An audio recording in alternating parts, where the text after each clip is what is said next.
Hello from WKYT News. I'm Bill Bryant, and we welcome you to Kentucky Newsmakers. We've all made it through a very challenging time with the snow, the ice, the bitter cold that continues, and all the troubles that have come along with that. Chief Meteorologist Chris Bailey joins me shortly. We'll talk about the historic week of Kentucky weather. But first, the housing market in central and southern Kentucky is moving forward, starting 2026 in a strong position. Sales and median prices are up across the board. What are buyers looking for these days, and can you get a good deal right now in the current environment? Joining us from Bluegrass Realtors are Mike Inman, who is president of Bluegrass Realtors, and Daniel Carmack, who is treasurer of Bluegrass Realtors. Gentlemen, welcome. We appreciate you very much for coming in today. Thank you. Happy to be here. Thank you. Thank you. And in this situation, we had to shuttle you in yes. to get here. Is it hard to show property in a situation like this? It's a little tricky. It's hard to clear the doorways. You know, and sellers always want to have a good path cleared to get into their property, but it's hard to do it when you have 2 inches of ice basically in front of the doors. On the other hand, it shows how resilient a house is, right? That's right. It's a challenge, but realtors are always up to face those challenges and take care of our clients and get it done. Just continue to get those calls at least. That's what we want to happen. We want them to continue calling us snow or rain, no matter what. What should we know about new numbers that have just been released about the housing market in central and southern Kentucky? Well, I would say we finished the year very strong. We got a pretty good boost. We had transactions increased by 8% in December. We had 1,117 sales transactions in December. That's a pretty good little bump up. Interesting market that we're in right now. We have a very high number of houses coming on the market, but the days on market are declining, which means that we don't have enough houses coming on the market compared to what we're selling. We're down to about 3.3 months of inventory right now. Mm-hmm. So why do you think more homes are coming on the market? Well, there's a couple of things. I think that we've been through a long period of time when people were protecting those 3 and 4% mortgages. We're now about 50% of the mortgages that are in place right now are below 6%. So some people are they're getting to a point where they have to sell, so they're starting to turn loose some of those houses. Sellers may be a little bit concerned that the price increases that we've seen over the last few years are not going to continue, so they're starting to think it might be a good time to sell. What are you hearing from folks who are considering either buying or putting their home on the market? Well, right now they're being cautious. Buyers are certainly they want to get a deal. They want to get the most for their money. So they're, excuse me, they want to get the most for their money. So they are depending on realtors to help them with the market, to help with that information. Buyers up until just recently have kind of stayed away, but we're seeing them jump back in. We're starting to see signs that buyers are no longer waiting on interest rates to drop back to where they hope they would go. They're actually looking, they're actually knocking on doors to try to get what they're looking for.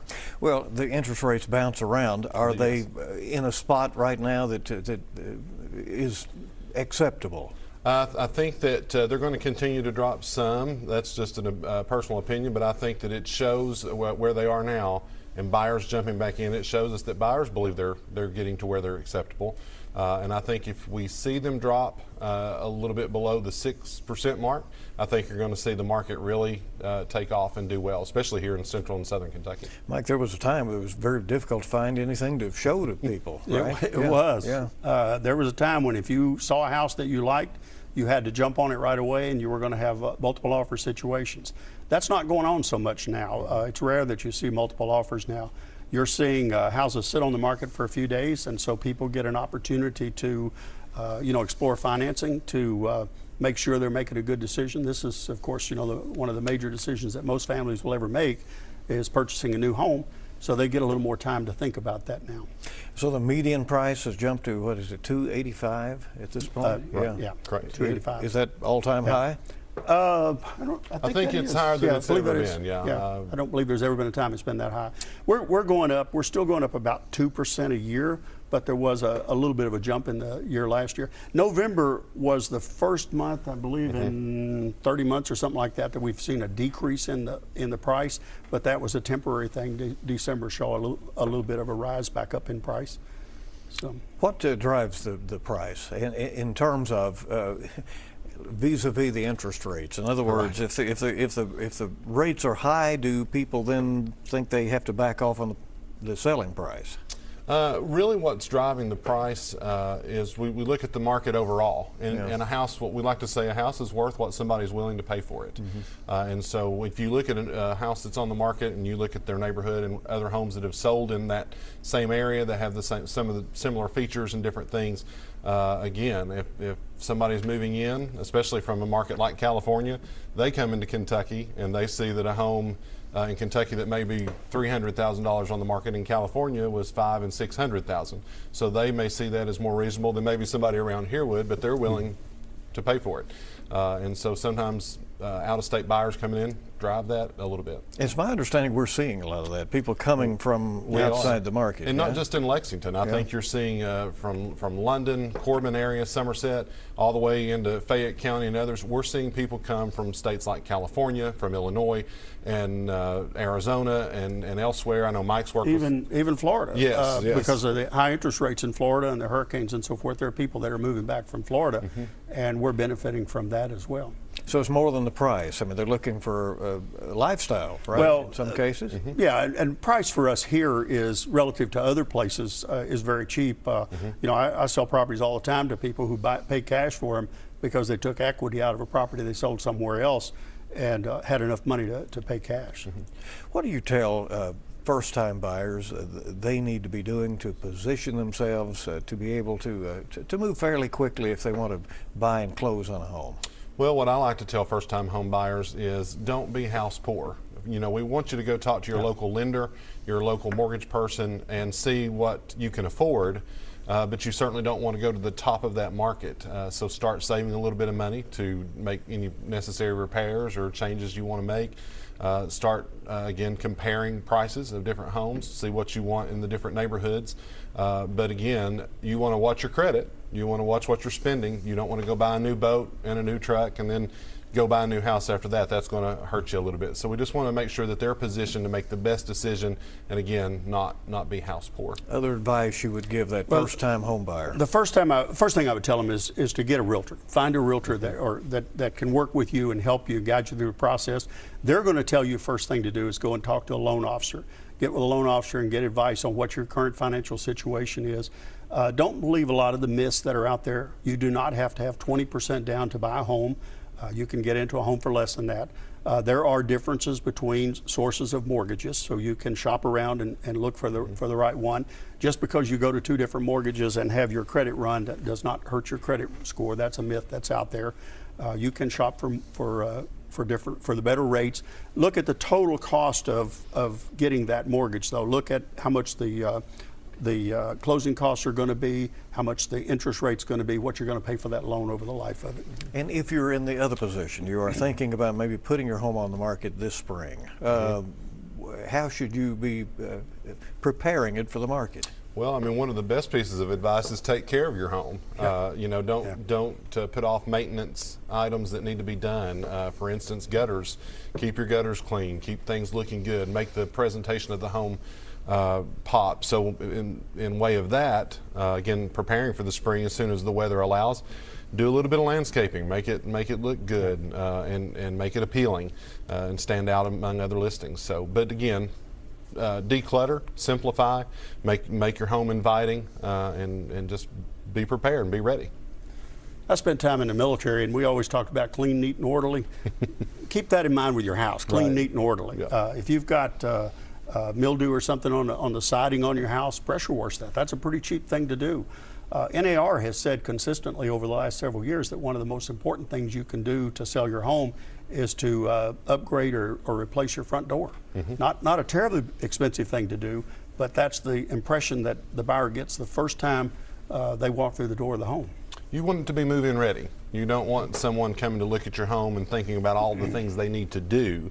But again, one of the things Mike said, find a realtor to do that, because we can come in before you put it on the market and advise you, hey, you may want to invest a little money here that will get a better return, because a lot of people want to update different things and they'll spend a fortune on things that may not add a lot of value. So sometimes you see an ad and it says as is. You think, well, that means there's a lot of work to be done. Sure.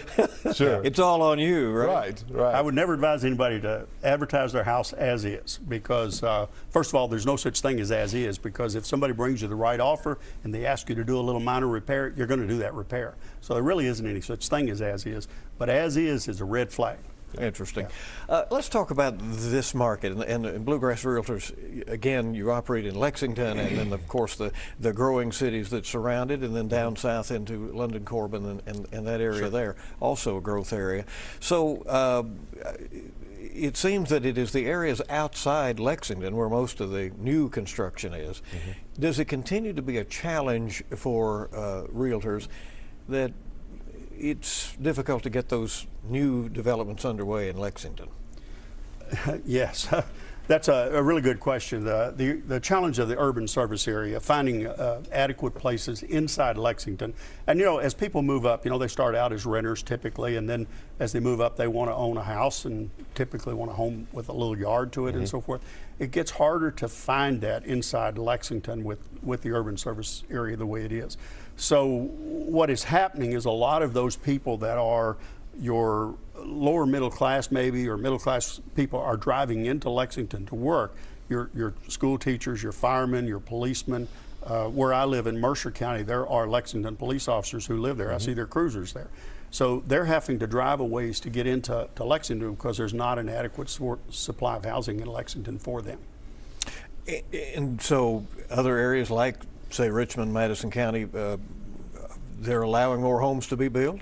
Yeah, similar. If you look at right close to the Kentucky River in the Richmond, Madison County area, they have the same kind of problem that they do in Lexington, but a little further south, it's a little cheaper to get into a development, be able to make more homes available. But Lexington also has this issue, trying to provide that balance of having affordable homes and protecting the green spaces and the higher end properties, right?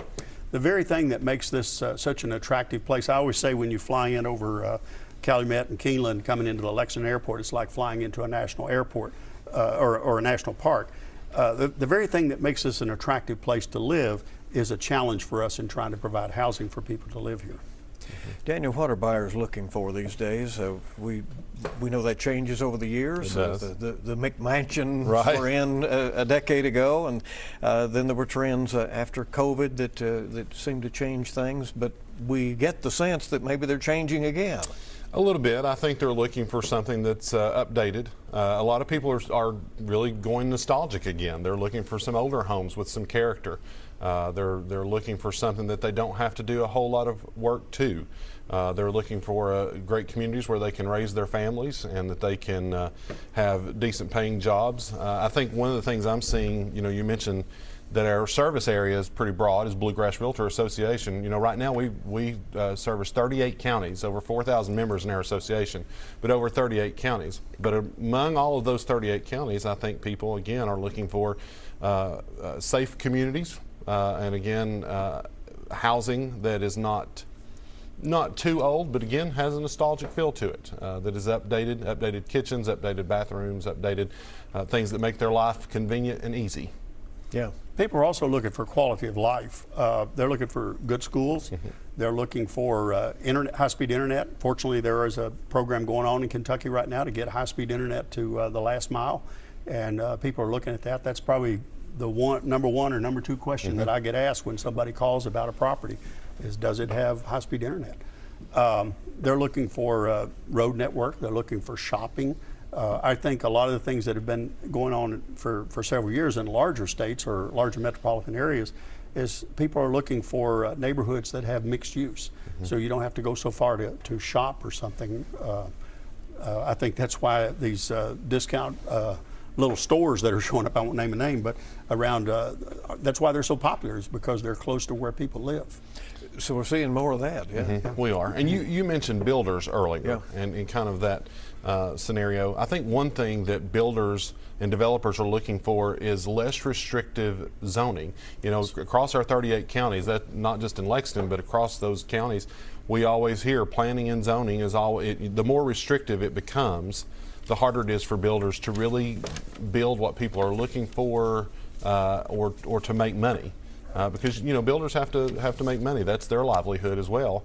And so one thing that we do as realtors, we are advocates for home ownership and property rights, and that's one thing that we keep an eye on as realtors through advocacy, is making sure that communities are a great place to build and build well. Anything you hope the legislature does or doesn't do during their session in Frankfort? Well, I hope they focus on housing supply and not on making it necessarily easier to buy a house. That seems kind of counterintuitive, but if you do things that cause more people to want to buy or whatever, and there's a lower supply of housing, then it just raises the price of housing. So what we need to work on is like Daniel said, relieving the burdens of over restrictions, requiring too many things. We need to figure out some way to incentivize people to develop land, because the cost of developing, with the streets, the curbs, the sidewalks, street lights, underground utilities, and so forth, is prohibitive. And when you need to build affordable housing, smaller houses, which I think is a trend right now for people, when you need to build those houses, you can't recoup the cost as fast on the development as you can if you build the McMansion type houses.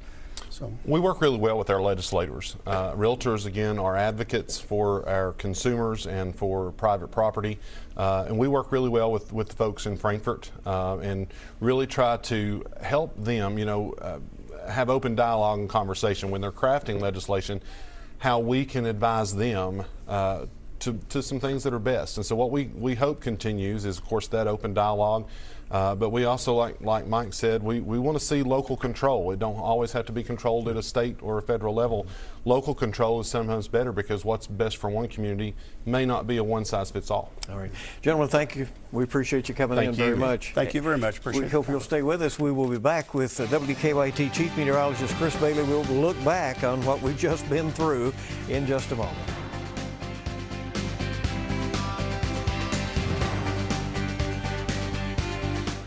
My name is Dr. Randy Eisel. In my career, I've treated thousands of cats, and I strongly recommend the use of Pretty Litter cat litter to my patients. We can use it to monitor the efficacy of our treatment and for its cleanliness.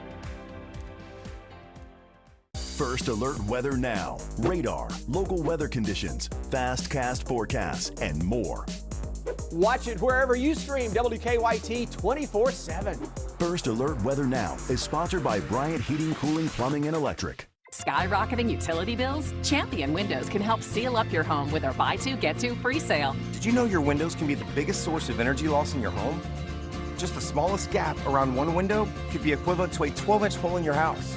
So, more windows equals more energy loss. Champion Windows keeps more heating and cooling inside your home, right where it belongs. Upgrading to energy-efficient windows is more affordable with Champion's buy two, get two free sale. Call 888-4CHAMPION or schedule online today. Welcome back to Kentucky Newsmakers from WKYT. We've all just been through a rough stretch of Kentucky weather, and the bitterly cold air continues to cause major challenges.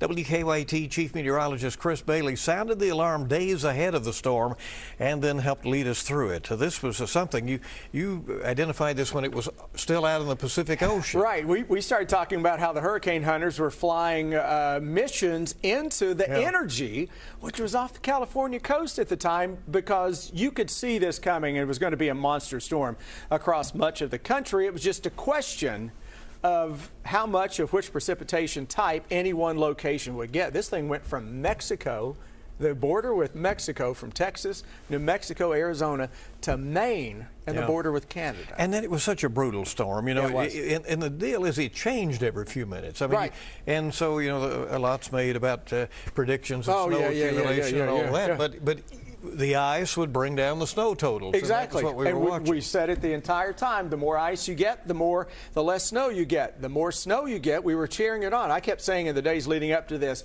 we got to cheer on the snow, because if not, then we're in trouble. And unfortunately, we got in trouble because we had more sleet and freezing rain. But the impact of this, regardless of whatever precipitation type you had at any one location, it was a moisture-laden storm. That's a fancy way of saying it was going to put it down no matter what it was, and it did. Well, you said if it had been rain, we probably would have had a flood. We picked up about almost 3 inches worth of rain into eastern Kentucky. If you melt the snow, the sleet, the freezing rain down and combine it with a little bit of rain they had there into eastern Kentucky, you had parts of that region, Bill, that had 3 inches of liquid precipitation that weekend. Had all that been rain, you'd have been talking about flooding on the Kentucky River, the Licking River, and the Cumberland River. It was the ice we all feared the most for obvious reasons, because it lays on the power lines and causes all kinds of issues. Some areas got more than others. 100%. You got into south of Lexington, into the area from southern Madison County over toward Garrett County, and then down into south central Kentucky toward the Kentucky-Tennessee border counties. Middle of Saturday evening, we started to highlight that area. We made a map that said this is an ice storm coming, and those areas picked up. I think the greatest I saw was right at around 9/10 of an inch of freezing rain. That's ice accretion. That it was on the power lines, the trees, and then you saw as you got toward the Tennessee border what happened. It got worse as you crossed the border into Tennessee, where it was just a pure ice storm in Nashville down to Oxford, Mississippi. At least in Kentucky, even into the hardest hit areas, you still started it out with 3 inches of snow.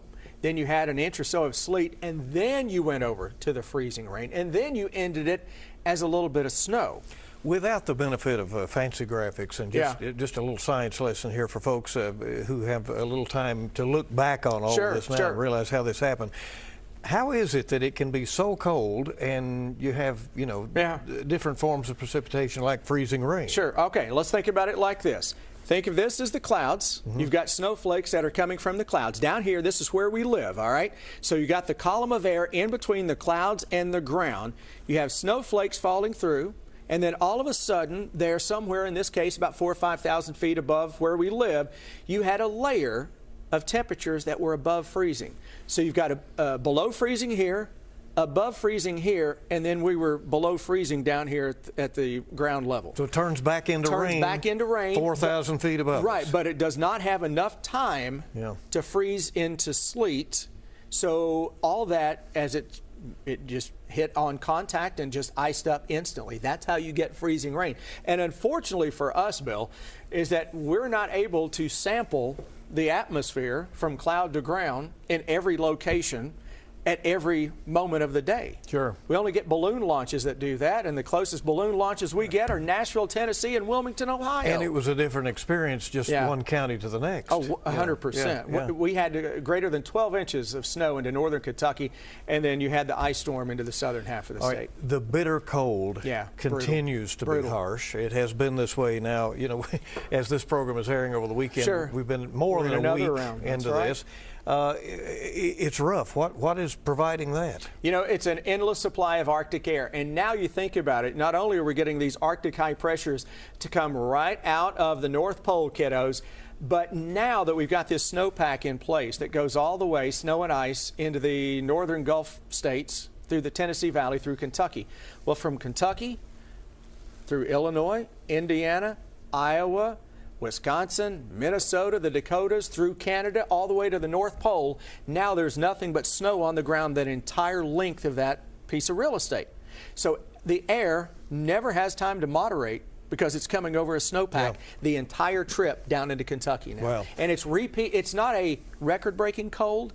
It's the longevity of it. It's the prolonged cold wave. The good thing, if there was anything good about this situation, was we did have some time to prepare. We did. And people generally seem to have heeded the advice. Yeah, we were sharing stories all week from officials, and I think it may have been the Montgomery County Police or the Sheriff's Department there in Mount Sterling. They were talking about how they were surprised at how little accidents they had because people really heeded the advice and did not get out and try to drive in it.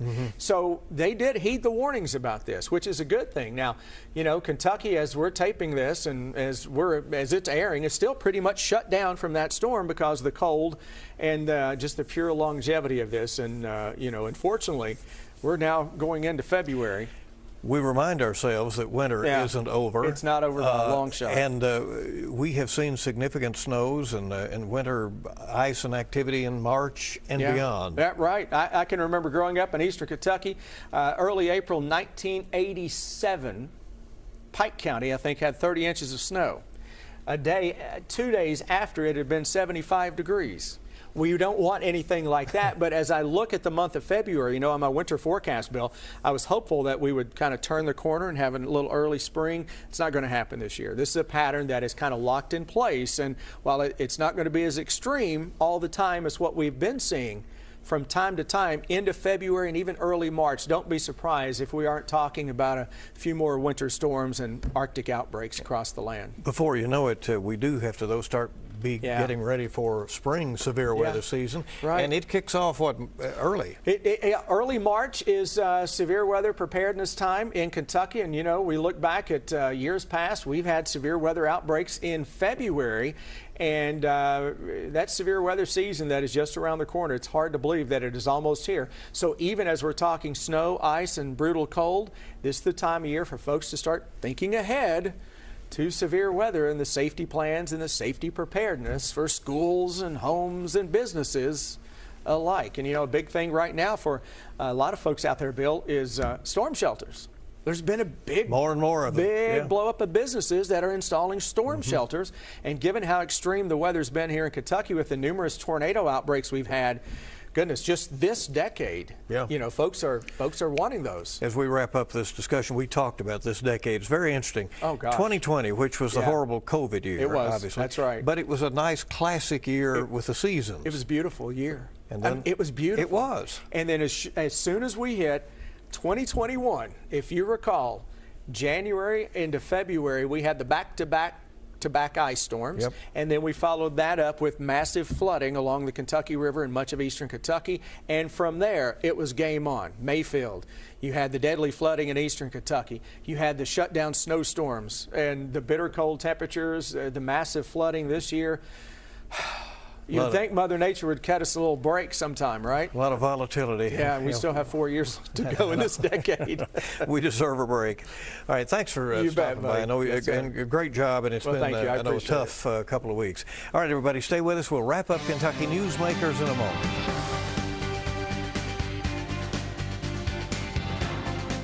Are you or a loved one between the ages of 50 to 80 years old? If you are younger than 80 years old, do you receive Social Security, disability, or Medicare? If you answered yes, you may qualify for $30,000 in funeral insurance for only pennies a day. The average funeral costs around $11,000, and Social Security only pays $255, leaving your loved ones to pay the balance. Call now to see if you qualify for $30,000 in funeral expense coverage from Senior Legacy Life. Your rate will never increase, your benefits will never decrease, and there is no medical exam, even if you have a pre-existing disease or illness. Don't be a financial burden to your family. Lock in your rate by completing an application over the phone right now. Will you qualify for funeral insurance up to $30,000 for only pennies a day? Find out by calling Senior Legacy Life. Call 1-800-500-3922. That's 1-800-500-3922. 1-800-500-3922.